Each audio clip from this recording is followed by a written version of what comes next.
Hello everyone, welcome to Zenith IAS. आज की class में हम लोग चर्चा करेंगे ईश्वर चंद्र विद्यासागर की। एक ऐसे भारत के महान समाज सुधारक, शिक्षाविद और दार्शनिक हैं ईश्वर चंद्र विद्यासागर, जिन्होंने तीन क्षेत्रों में इतना महत्वपूर्ण काम किया कि आज भी वो लोगों के बीच में अविस्मरणीय हैं। और वो तीन क्षेत्र हैं कौन से? तो भारतीय समाज में शिक्षा के क्षेत्र में, दूसरा महिलाओं के अधिकार के लिए, और सामाजिक सुधारों के लिए इन्होंने अपना पूरा जीवन समर्पित कर दिया। और भारतीय समाज में इन्होंने शिक्षा, महिला सशक्तिकरण और सामाजिक सुधार के क्षेत्र में जो योगदान दिया, वही योगदान बंगाल पुनर्जागरण का आधार बना। और उसमें ये प्रमुख नेताओं में से एक थे। इन्होंने विधवा पुनर्विवाह और इसके समर्थन के लिए इन्होंने खुद व्यक्तिगत स्तर पर पहल किया और अपने बेटे की शादी एक विधवा महिला से करवाया। महिला शिक्षा के लिए इन्होंने आजीवन प्रयास किया और 50 से ज्यादा स्कूल उनके दिशा निर्देश में संचालित हुए। सामाजिक समानता को बढ़ावा देकर के समाज में सकारात्मक परिवर्तन लाने का इन्होंने प्रयास किया। उनका जीवन करुणा, सहानुभूति नहीं, करुणा के लिए। सहानुभूति में तो केवल लोग संवेदना व्यक्त करते हैं, इन्होंने पूरा जीवन अर्पित कर दिया कि मुझे करके दिखाना है। करुणा, नैतिक साहस और मानवता के मूल्यों पर आधारित था, जो आज भी प्रशासनिक नैतिकता और सुशासन के लिए प्रेरणा स्रोत है। ईश्वर चंद्र विद्यासागर की अगर बात करें तो देखिए, उन्होंने महिला शिक्षा को बहुत महत्व दिया। विमेन एम्पावरमेंट के लिए पूरी लाइफ संघर्ष किया। उनका मानना था कि जब तक महिलाएं शिक्षित नहीं होंगी तब तक समाज का विकास अधूरा रहेगा। हमारी आधी आबादी है महिलाएं, और समाज की रीढ़ माना उन्होंने महिलाओं को। इस आधी आबादी को अगर हम शिक्षित नहीं करेंगे तो बिना शिक्षा के इनके अंदर वो जागरूकता नहीं आएगी, और जागरूकता के अभाव में जो अगली नस्ल होगी, यानी कि जो बच्चे होते हैं, वो मदर पहली टीचर होती है, और उस टीचर के अभाव में फिर बच्चों का उस तरीके का विकास नहीं हो पाता है। उन्होंने बंगाल में कई बालिका विद्यालय खोलने में महत्वपूर्ण भूमिका निभाई। समाज के विरोध के बावजूद वो स्वयं घर घर जा करके माता पिता को अपनी बेटियों को पढ़ाने के लिए प्रेरित करते थे। जो इस तरीके का प्रयास था उनका, आज ये एथिक्स में जेंडर समानता को बढ़ावा देने के लिए आप यूज कर सकते हैं, जेंडर इनइक्वालिटी में, महिला सशक्तिकरण के लिए, प्रशासन में महिलाओं की भागीदारी के लिए। और अभी आपने देखा कि संसद के अंदर भी सांसदों की संख्या में यानी महिलाओं को आरक्षण के रूप में भागीदारी, एक तिहाई सीट आरक्षित की गई है। दूसरा जो उनकी सबसे महत्वपूर्ण पहल थी वो विधवा पुनर्विवाह के समर्थन को लेकर के थी। ये एक सोशल रिफॉर्म था। उनका मानना था कि विधवाओं को समाज में सम्मान पूर्वक जीवन जीने का अधिकार मिलना चाहिए, और उनके प्रयासों से उन्होंने इसके लिए बहुत प्रयास किया। विधवा पुनर्विवाह के समर्थन में उन्होंने कई लेख लिखे, समाज को जागरूक किया, जिसके परिणाम स्वरूप 1856 का विधवा पुनर्विवाह अधिनियम लागू हुआ। और जो पहली शादी 1956 में संपन्न हुई थी, उसे 2000 से ज्यादा लोग बॉम्बे में देखने के लिए गए थे, सिर्फ ये देखने के लिए कि एक विधवा का विवाह कैसे हो सकता है। सोचिए, सामाजिक रूप से ये रूढ़िवादी सोच लोगों के अंदर कितनी गहराई तक घर कर गई रही होगी कि एक विधवा है तो उसका विवाह हो ही नहीं सकता। यानी कमजोर वर्गों की रक्षा करना, सामाजिक न्याय सुनिश्चित करना और संवेदनशील प्रशासन को विकसित करने में इस तरीके का जो कॉन्सेप्ट है वो एक महत्वपूर्ण हेल्प करता है। तीसरी जो सबसे महत्वपूर्ण बात उनके लिए रही वो मानवतावादी दृष्टिकोण रहा। उन्होंने मानवता को सबसे बड़ा धर्म माना। हर व्यक्ति के प्रति करुणा का भाव रखने पर उन्होंने जोर दिया। करुणा का भाव का मतलब, जो उसकी समस्या है उसके समाधान तक पहुंचने का प्रयास, वो करुणा है, समाधान करने का प्रयास। वो गरीब छात्रों की फीस भरते थे, उन्हें किताब खरीद करके देते थे, कई बार अपने घर में भी रहने की व्यवस्था करते थे। ये करुणा है। और अगर केवल ये संवेदना व्यक्त कर देना कि आपके पास फीस नहीं है, किताब नहीं है, इससे हम सिंपैथी रखते हैं, ये हमारे लिए पीड़ादायक है, तो ये मात्र सहानुभूति है। प्रशासनिक निर्णयों में इस तरीके की जो सोच है वो मानवीय दृष्टिकोण को बढ़ावा देती है, गरीबों और जरूरतमंदों के प्रति संवेदनशीलता को ग्राउंड पे लाती है, और उसी तरीके से जो वेलफेयर ओरिएंटेड गवर्नेंस है उसकी तरफ प्रेरित करती है। उन्होंने बाल विवाह का विरोध किया। बाल विवाह को समाज की प्रगति में उन्होंने बाधा बताया और इसे समाप्त करने पर जोर दिया। एक समय था जब बचपन में ही शादी कर दी जाती थी, यानी बाल विवाह। उन्होंने समाज में जागरूकता अभियान चलाया, बाल विवाह के दुष्प्रभावों को लोगों के सामने रखा, कि किस तरीके से इसको रोका जा सकता है और इसको कैसे दूर किया जा सकता है। ये कितना घातक है समाज के लिए। यानी बाल अधिकारों की रक्षा की उन्होंने बात किया, बाल विवाह को रोकने के लिए प्रभावी नीति बनाने की बात किया, सामाजिक सुधार आधारित प्रशासन की भी उन्होंने व्यवस्था किया। ये सारी चीजें आज भी एथिकल यूज में बाल विवाह यानी बाल अधिकारों की रक्षा के लिए आपके पास कानून है, आपका दृष्टिकोण उसमें वैसा होना चाहिए। अगर कहीं भी जो एज निर्धारित की गई है उस एज से कम यानी कि बाल विवाह की श्रेणी में कोई विवाह है तो वो उसके प्रति ये सोच और सामाजिक सुधार की भावना से ओतप्रोत करता है। आज के समय में भी ये विचार, शिक्षा का सरलीकरण उन्होंने किया, शिक्षा को सरल और सभी के लिए सुलभ बनाया जाए। ऐसी भाषा ना हो, ऐसी शैली ना हो कि भाषा को इतना व्याकरण में बांध दिया जाए कि फिर उसको, जैसे भाषा क्या है, भाषा बहता नीर है। भाषा को जब व्याकरण में आप बांधते हैं तब वो क्लिष्ट हो जाती है और धीरे धीरे फिर वो साहित्यिक भाषा हो जाती है, जन सामान्य की भाषा से दूर हट जाती है। और जब कोई भाषा जन सामान्य की भाषा से दूर हट जाती है तो फिर वो धीरे धीरे साहित्यिक भाषा और फिर विलुप्ति की तरफ बढ़ जाती है। जैसे संस्कृत, उसको इतना व्याकरण में बांध दिया गया कि फिर उसके बाद अपभ्रंश, औहट और फिर उसके बाद धीरे धीरे धीरे धीरे खड़ी बोली हिंदी का विकास होता चला गया। यानी शिक्षा का भी सरलीकरण तभी संभव है जब उसके माध्यम को, भाषा के माध्यम को सरल, सहज और आम लोगों की बोलचाल की भाषा में रखा जाए। उन्होंने वर्ण परिचय नामक पुस्तक लिखी जिससे बच्चों को बंगाली भाषा सीखना आसान हुआ। आज भी इसका जो यूज है वो जनहितकारी नीति बनाने, शिक्षा को सरल बनाने और प्रशासन में पारदर्शिता रखने के लिए प्रेरित करता है उनका ये प्रयास। सामाजिक समानता के लिए उन्होंने आजीवन प्रयास किया, जाति और वर्ग आधारित भेदभाव का विरोध किया, समान अवसर की उन्होंने वकालत की। उन्होंने सभी वर्गों के छात्रों को शिक्षा देने की जो पहल थी उसके लिए प्रेरित किया। समान अवसर की नीति, निष्पक्ष प्रशासन और सामाजिक न्याय लागू करने में आप इस तरीके की सोच को जोड़ सकते हैं। तो प्रयास आपको ऐसा रखना है कि आपके पास शब्दावली का विस्तार हो। लिखने की शैली तभी बढ़ेगी जब आपके पास शब्दावली अधिक होगी।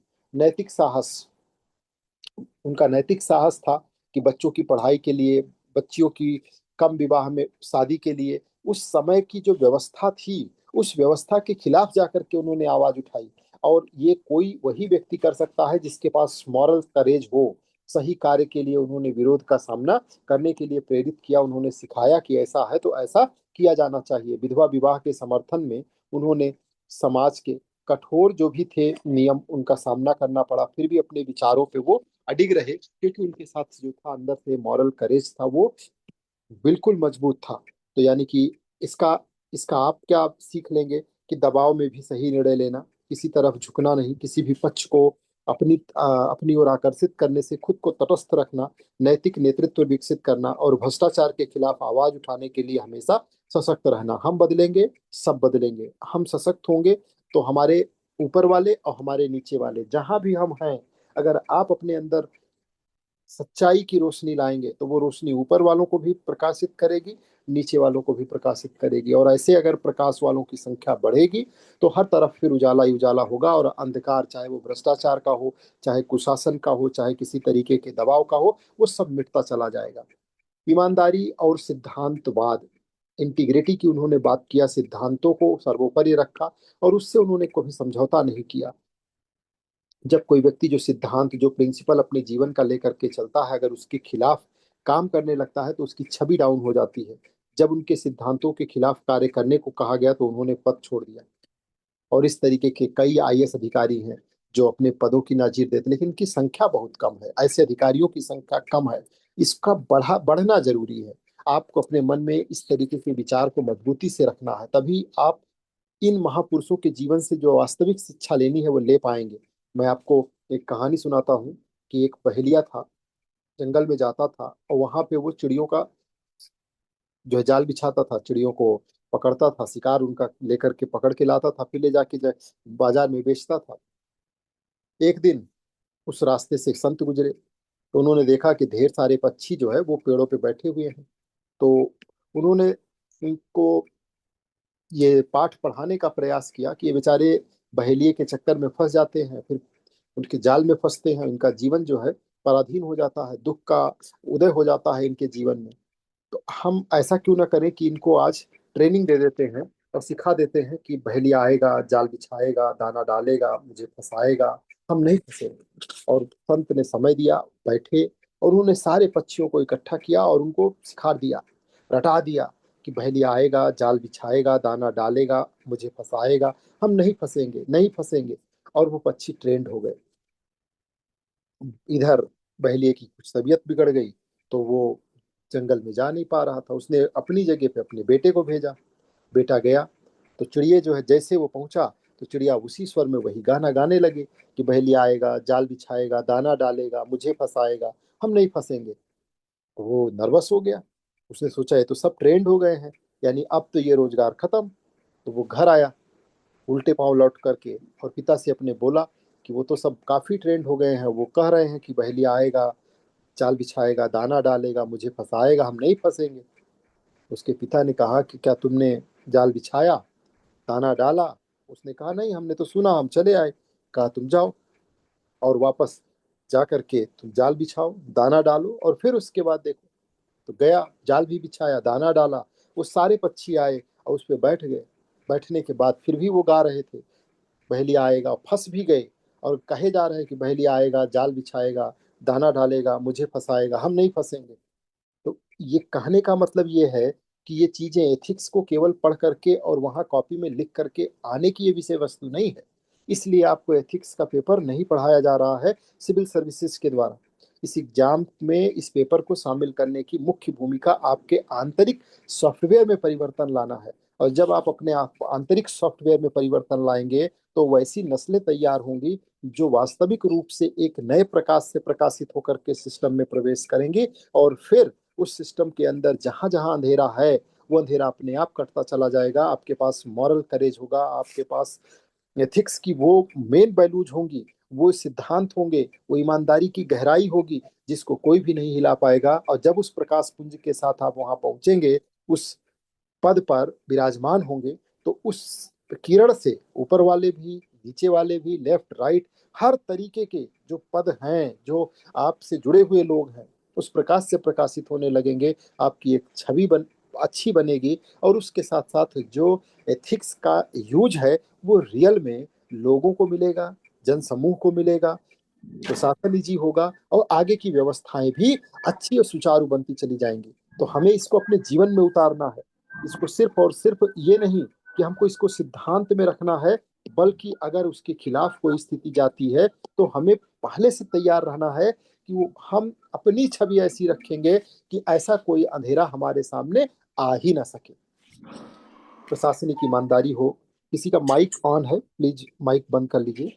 पारदर्शिता की स्थिति हो, जवाबदेही की स्थिति हो। तो ये सारी की सारी चीजें, यानी प्रशासनिक ईमानदारी, पारदर्शिता, जवाबदेही, ये आज भी सुनिश्चित होती है। जवाबदेहिता वही व्यक्ति तय कर सकता है जिसके अंदर उजाला हो। अकाउंटेबिलिटी उसी के लिए रियल हो सकती है। ट्रांसपेरेंसी उसी के लिए रियल हो सकती है जो रियल में एथिकल होगा, जिसके अंदर और बाहर दोनों जगह जो विचार होंगे वो एक जैसे होंगे, उसके सिद्धांत दो तरीके के नहीं होंगे। और प्रशासनिक ईमानदारी व्यक्तिगत ईमानदारी से सीधी जुड़ी हुई है। जो व्यक्ति व्यक्तिगत ईमानदार होगा, जो रियल में एथिकल होगा, वही प्रशासनिक रूप से ईमानदार हो सकता है। और वर्तमान समय की ये जरूरत है कि इस तरीके की सोच वाले व्यक्ति आगे आए, प्रशासन की बागडोर अपने हाथ में लें, और वास्तविक रूप से जो नैतिकता है, जो एथिकल ग्राउंड है, वो तैयार किया जाए, ताकि लोकतंत्र की जड़ों को और ज्यादा मजबूत किया जा सके और गहरा किया जा सके।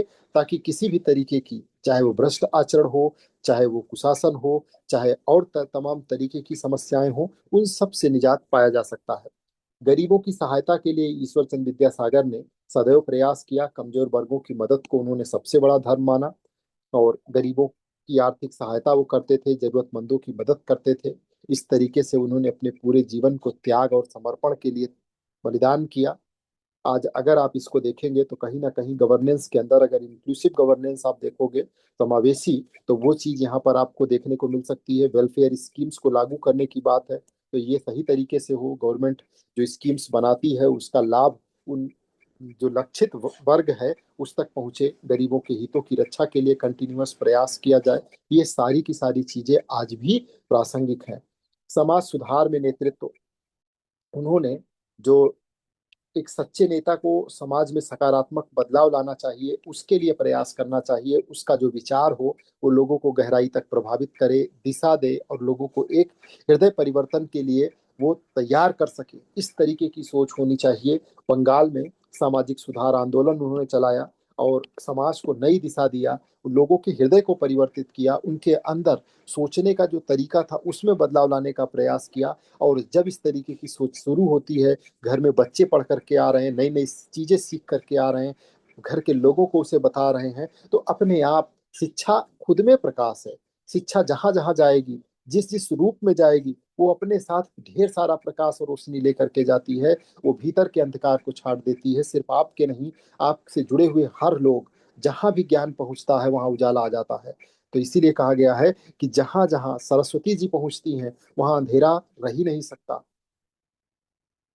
तो इसलिए ज्ञान का दीपक अच्छी तरीके से जलना चाहिए, सब तक जलना चाहिए। और यही काम उन्होंने किया। एक शिक्षक थे, एक दार्शनिक थे। और जागरूकता पैदा करना एक सबसे बड़ी चीज है, सबसे बड़ा ज्ञान है। 100 वर्षों तक भारत में पुनर्जागरण की जो ये गतिविधि चली है, ये सिर्फ और सिर्फ ओपन क्लास थी, जिसमें खुले में लोगों को पढ़ाया गया। ओपन क्लास में लोगों को पढ़ाना सबसे डिफिकल्ट होता है। उसके लिए जो टीचर होना चाहिए, ओपन क्लास में वही टीचर पढ़ा सकता है जो 100% वेल प्रिपेयर्ड हो। और वैसा व्यक्ति आपको इतिहास में बहुत चंद मिलेगा। वो ईश्वर चंद विद्यासागर हो सकते हैं, राजा राम मोहन राय हो सकते हैं, ज्योतिबा फूले हो सकते हैं, वो स्वामी दयानंद सरस्वती हो सकते हैं, और वो स्वामी विवेकानंद हो सकते हैं, वो महात्मा गांधी हो सकते हैं, वो सुभाष चंद्र बोस हो सकते हैं, भगत सिंह हो सकते हैं। ऐसे लोग हैं जो ये वो शिक्षक हैं जो ओपनली लोगों को पढ़ा रहे हैं क्लासरूम से इतर, और पूरे के पूरे समाज को, पूरे के पूरे राष्ट्र को। और वो अपने सोच से पूरे समाज की दिशा को तय करते हैं, लोगों की विचारधारा को तय करते हैं। तो जो एक लीडर होता है वो अपने आप में एक शिक्षक होता है। लीडर के लिए क्वालिफिकेशन मायने नहीं रखती है। लीडर के लिए सबसे बड़ी चीज है कि वो अपनी विचारधारा, उसकी जो विचारधारा है वो हर शिक्षा से ऊपर होती है। वो लोगों के ब्रेन को कंट्रोल करता है। उसके पास में एक बहुत बड़े मास को कंट्रोल करने की पावर होती है। तो वो चाहे तो सही दिशा दे करके लोगों को बहुत ऊंचाई के लिए प्रेरित कर सकता है, समाज को सशक्त कर सकता है, एक दिशा दे सकता है। वो काम शिक्षक अपने स्तर पर करता है। और नेता भी, जो जागरूक नेता है, नेताजी सुभाष चंद्र बोस, उनका नाम, उनके नाम के आगे नेताजी लगा। नेताजी वो मेन रोल में वो एक टीचर थे, वो एक शिक्षक थे, जो उनकी मुख्य भूमिका थी। उन्होंने लोगों को जब इस तरीके से आवाहित किया कि तुम मुझे खून दो, हम तुम्हें आजादी देंगे, ये एक शिक्षक की आवाज थी।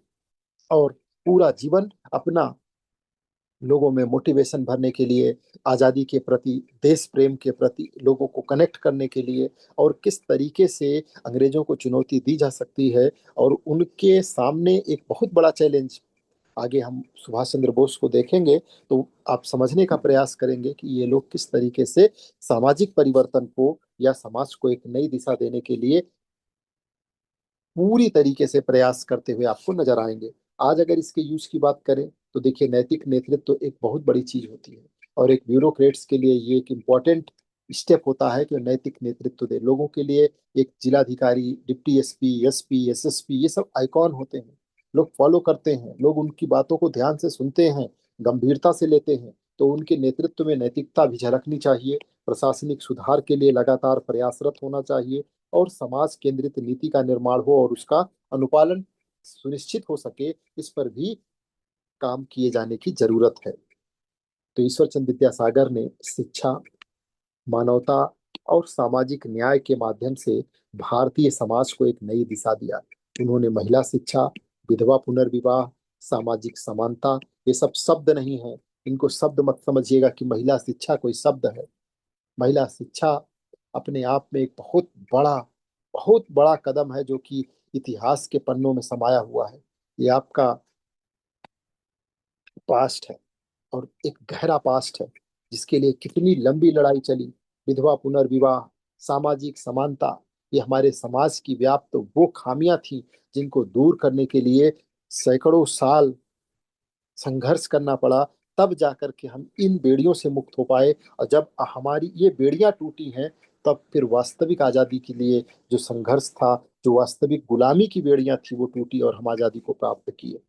जैसे सुधारों के माध्यम से एक मानवीय प्रगतिशील समाज की नींव रखी। उनका जीवन नैतिक साहस, करुणा और ईमानदारी का एक उत्कृष्ट उदाहरण है। उन्होंने पूरे जीवन उन्हें करुणा के लिए जाना जाता है। उन्हें नैतिक साहस के लिए जाना जाता है। कभी डरे नहीं, जो रास्ता सही है उस पर वो चलते रहे। उन्हें ईमानदारी के लिए जाना जाता है। और ये सारे जो विचार आप देख रहे हैं ना, ये बाद में एक ही व्यक्ति में संचित हो जाएंगे। और वो व्यक्ति कौन है? महात्मा गांधी। किसी को धूप में देखा कि तन की तान दी छाया, धरा को प्यास में देखा कि उसने नीर बरसाया। गांधी के अंदर जो करुणा है, जो दया का भाव है, गांधी के अंदर जो ममता का भाव है, आप वो सारे गुण गांधी के अंदर पाएंगे, जो आप पीछे के इन थिंकर्स में, इन समाज सुधारकों में, इन महापुरुषों में पाते हैं। उनका सबका कलेक्शन गांधी में आता है। गांधी की दिव्यता को समझना आसान नहीं है। गांधी सच में बहुत दिव्य थे। उन्होंने पूरे भारत को एक सूत्र में पिरो दिया। वो चाहे नॉर्थ हो, चाहे साउथ हो, चाहे ईस्ट हो, चाहे वेस्ट हो, उनकी स्वीकार्यता, एक व्यक्ति की स्वीकार्यता हर तरफ, जहाँ वो जाते थे। चल पड़े जिधर दो डगमग में, चल पड़े कोटि पग उसी ओर। हजारों की संख्या में, करोड़ों की संख्या में लोग उनके पीछे होते थे। ये कैसे संभव हो सकता है? ये संभव तब हो सकता है जब कोई व्यक्ति इन नैतिक मूल्यों से पूरी तरीके से ओतप्रोत हो जाए, पूरी तरह से वो डूब जाए। दूसरे की संवेदनाओं को, दूसरे की समस्याओं को, समाज की समस्याओं को सिर्फ और सिर्फ दिखावे का झाड़ू ना लगाए, वास्तविक रूप से वो उतर जाए। तब लोग उसके साथ कनेक्ट हो जाते हैं। और फिर शुरुआत होती है उत्परिवर्तन की, बड़े परिवर्तन की। और उसमें आप देखेंगे कि जो जनसैलाब गांधी के साथ था, वो इसीलिए था। गांधी में लोगों का अटूट विश्वास था, अटूट श्रद्धा थी। गांधी में एक एक व्यक्ति अपना चेहरा देख सकता था। वो सबके लिए आईना थे, सबकी भावनाओं का वो संगम थे।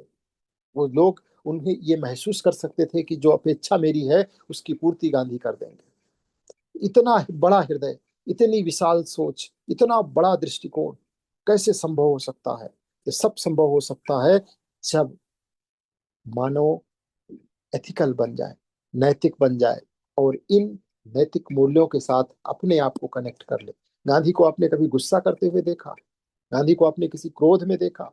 अरे उन्होंने जो क्रोध की बात कहनी थी वो भी कितने प्यार से कही, करो या मरो। कितना कितना सधा हुआ सॉफ्ट सा एक लाइन उन्होंने रख दी। पूरा जीवन वो किसी भी तरीके के अनएथिकल वर्ड्स के साथ आपको नजर ही नहीं आएंगे। उनके जीवन का ये हिस्सा ही नहीं है। हर तरीके के पापों से दूर रहने का प्रयास, हर तरीके के विचारों से, निगेटिव विचारों से दूर रहने का पूरा जीवन उन्होंने प्रयास किया है। तो ये सारी चीजें कुमुलेटिव तरीके से आगे बढ़ती हैं। इसी को एक शब्द से नवाजा जाता है जिसे कहते हैं व्यक्तित्वांतरण। जब आप लोगों को पढ़ते हैं, इन थिंकर्स को, इन महापुरुषों को पढ़ते हैं, तो जो इनका व्यक्तित्व है वो आपके व्यक्तित्व में उतरने लगता है। इसी प्रक्रिया को व्यक्तित्वांतरण कहा जाता है। जो व्यक्ति आपको प्रभावित करता है उसका व्यक्तित्व धीरे धीरे आपके व्यक्तित्व में कॉपी होने लगता है। और ये घटना सच में होती है। इसीलिए इन्हें याद रखा जाता है, इन विचारकों को पढ़ा जाता है। और इन विचारकों को पढ़ाने के पीछे का उद्देश्य भी यही है कि जब आप पढ़ेंगे तो जो उनके जीवन के महान कार्य रहे हैं, जो उनके जीवन के का उद्देश्य रहा है, जो उनके जीवन का सिद्धांत रहा है, वो पता नहीं चलेगा आपको, आपके व्यक्तित्व का वो हिस्सा बन जाएगा। आज के प्रशासनिक और सामाजिक जीवन में जो उनकी शिक्षाएं हैं वो अत्यंत प्रासंगिक हैं, क्योंकि वो हमें संवेदनशील, निष्पक्ष और नैतिक निर्णय लेने की प्रेरणा देते हैं। इस प्रकार ईश्वर चंद्र विद्यासागर केवल एक समाज सुधारक ही नहीं, बल्कि नैतिक नेतृत्व और मानवता के जीते जागते प्रतीक के रूप में उन्होंने काम किया है। तो एक शॉर्ट नोट्स आप इस पे बना लीजिए। बाकी काफी थिंकर्स को हम लोगों ने कर लिया है। अभी और भी जितने महापुरुष हैं उनके विचारों से हम लोग ओतप्रोत होंगे। उसको समझना है, अपने जीवन में उतारना है। और थिंकर्स को अगर आपने इन सब के विचारों को अच्छी तरीके से समझ लिया तो जो एथिक्स का पेपर है वो आपके लिए बिल्कुल आसान हो जाएगा, क्योंकि उसके बाद जो इसमें केस स्टडी आती है या टर्म्स आते हैं, डेफिनेशंस आती हैं, वो सब कहीं ना कहीं आपकी ऑटोमेटिक साथ साथ चल रही है। बाद में उसको हम एक साथ सब एक एक करके डिस्कस कर लेंगे। आपको पता ही नहीं चलेगा कि आपने उसको पहले ही सब सीख लिया है, नया कुछ है ही नहीं। तो आज की क्लास में इतना ही। धन्यवाद।